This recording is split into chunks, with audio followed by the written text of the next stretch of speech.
अर्पणका news एक्सप्रेसको साथमा विजय still born two rule, नेपालको अति लोकप्रिय मोटरसाइकल हिरो सुपर स्प्लेन्डर। लिम्पियाधुरासम्मको भूभाग नेपालको निशान छापमा समावेश गर्ने संविधान संशोधन विधेयक राष्ट्रपति विद्यादेवी भण्डारीले प्रमाणीकरण गर्नुभएको छ। संसदमा संशोधन विधेयक दर्ता भएको 28औं दिनमा अभूतपूर्व राष्ट्रिय एकता सहित बिहिबार संशोधन प्रक्रियाले पूर्णता पाएको हो। विधेयक बिहिबार नै राष्ट्रिय सभाले सर्वसहमति पारित गरेर फिर्ता पठाएपछि सभामुख अग्निप्रसाद सापकोटाले तत्कालै प्रमाणित गरी राष्ट्रपति कार्यालय पठाउनु भएको थियो। राष्ट्रपति कार्यालय पुगेको केही घण्टा पनि बित्न नपाउँदै राष्ट्रपति विद्यादेवी भण्डारीले विधेयक प्रमाणीकरण गर्नुभएको उहाँका सल्लाहकार भेषराज अधिकारीले जानकारी दिनुभएको छ। भण्डारीले प्रमाणीकरण गरेसँगै लामो समयदेखि नेपालको नक्साबाट हराएको लिम्पियाधुरा कुटीगुन्जी नाभी सहितको भूभाग संविधानमै समेटिन पुगेको छ। 2032 सालसम्म नेपालको औपचारिक नक्सामा रहेको लिम्पियाधुरासम्मको भूभाग नेपाल आफैले नक्सा जारी गर्दा भने छुटाएको थियो।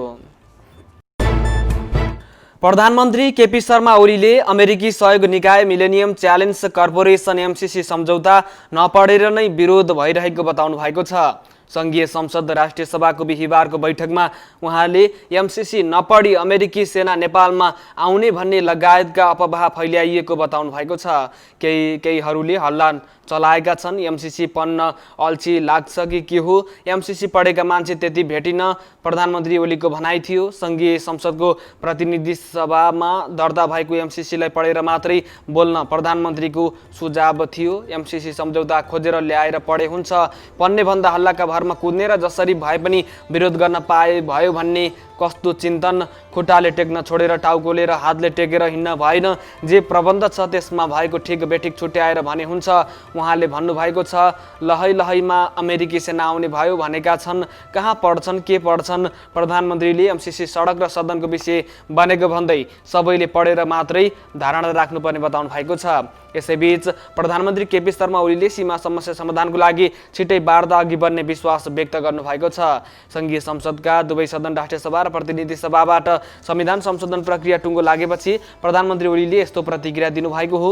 राष्ट्रिय सभा बैठकबाट बाहिरिएपछि प्रधानमन्त्री ओलीले राष्ट्रपतिबाट प्रमाणीकरण भएपछि संशोधनको प्रक्रिया टुङ्गिने र भारतसँग पनि छिट्टै वार्ता अघि बढ्ने बताउनु भएको छ। नेपाली कांग्रेसका सांसद ज्ञानेन्द्र बहादुर कार्कीले अमेरिकी सहयोग एमसीसी परियोजनालाई सत्तारूढ दलका नेताहरूले राष्ट्रघाती भन्नु दुःखद भएको बताउनु भएको छ।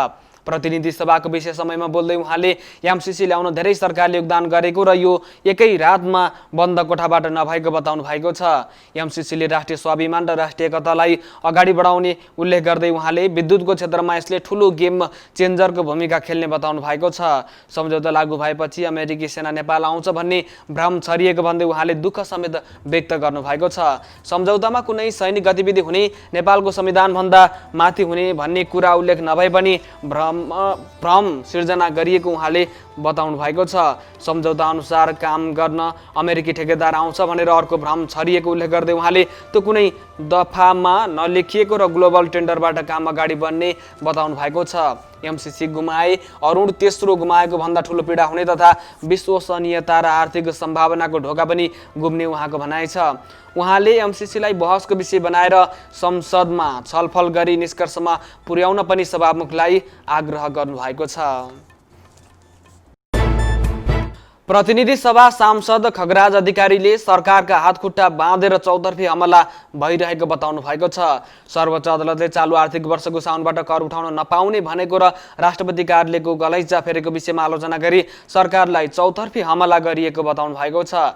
सरकारका हातखुट्टा बाँधेर सरकारले गर्न दिएन भन्दै चौतर्फी हमला भएको उल्लेख गर्दै उहाँले सरकार विरुद्धका आलोचनाले कोभिड-19 को विरुद्धको लडाईँ भन्दा व्यवस्था विरुद्धको लडाईँलाई हौसला दिने बताउनु भएको छ। सरकारमाथि भइरहेका हमलाहरूको सामना गर्दै आइसोलेसन र क्वारेन्टाइन बढाएर पीसीआर परीक्षणको दायरा तीव्र गतिमा बढाउनु पर्ने उहाँले बताउनु भएको छ।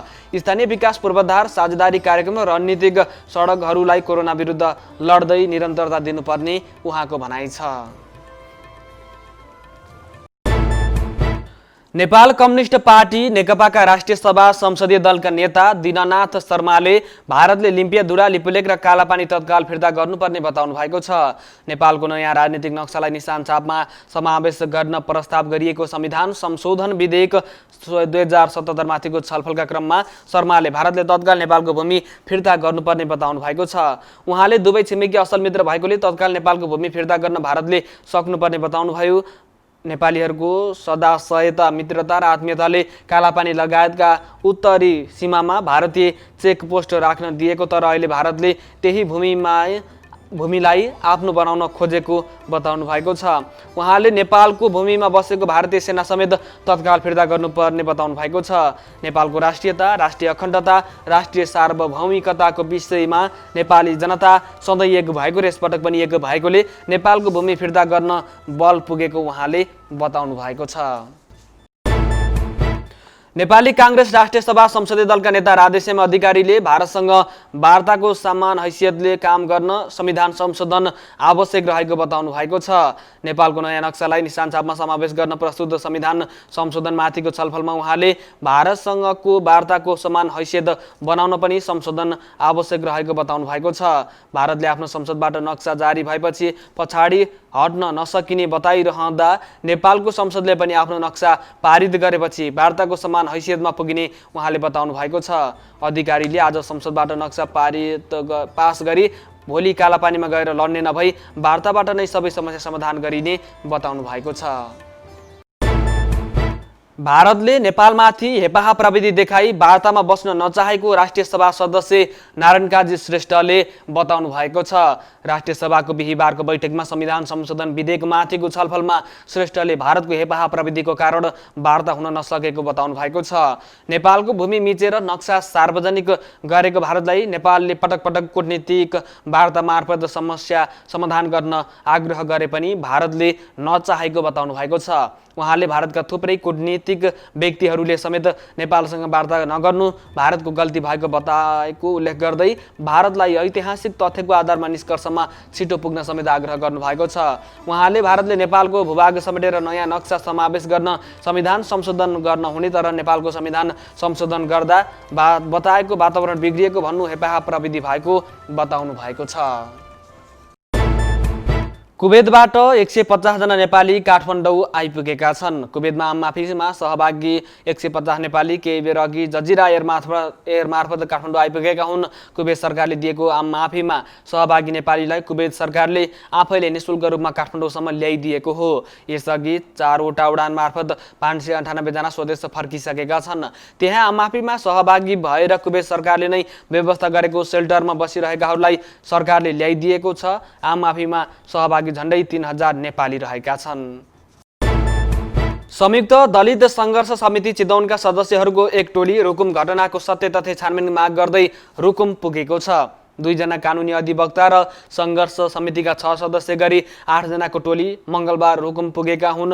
रुकुम पुगेको टोलीले हिजो बुधबार त्यहाँको संयुक्त दलित अधिकार मञ्चसँग सत्य तथ्य बुझेको संघर्ष समितिका सदस्य विपिन रामुदामुले बताउनु भएको छ। यस्तै बिहीबार मध्याह्न 12:30 बजे रुकुमका प्रमुख जिल्ला अधिकारीसँग भेटघाट गर्ने कार्यक्रम रहेको थियो। टोलीले आज साँझ नै जाजरकोटका आन्दोलनरत राजनीतिक अगुवा र पीडित पक्षसँग भेटेर घटनाको बारेमा छलफल गर्ने रामुदाबुले बताउनु भएको छ।